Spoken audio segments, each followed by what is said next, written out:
Сайн байцгаана уу хүүхдүүдээ. Гэртээ тоглож болох энгийн манцаар тоглоом. Сармис арилгах. Зорилго: анхаарал төвлөрүүлэх. Гарын жижиг булчин хөгжүүлэх. Цэвэр нямбай байдалд суралцах. Амьдрах арга ухаанд бэлтгэх. Хэрэглэгдэх зүйлс: 2 жижиг хэмжээтэй аяга эсвэл таваг. Цармис, жижиг цаас. Арилгасан хальсаа цаасанд бож хогийн саванд хаях. Эцэг эхчүүдээ хүүхдүүдтэй хэрэглэгдэх зүйлсийг нь бэлтгэн өгөөрэй.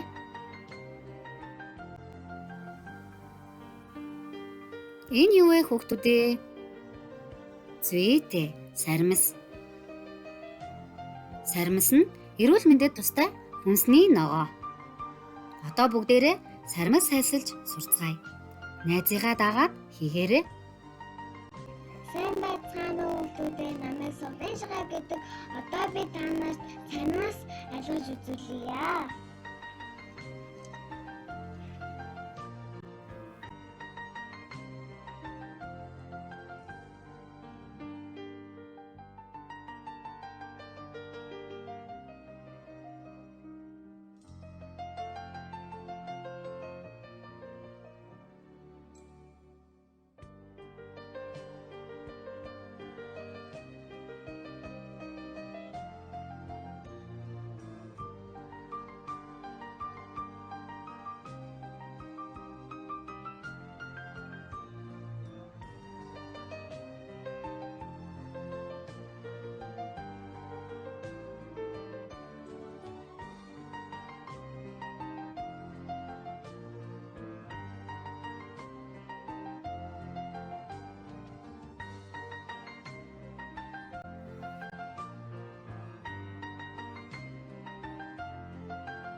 Хүүхдүүдээ сармис арилгаж сурсан уу? Ээжтэй хоолоо бэлтгэхэд нь сармис арилгаж туслаарай.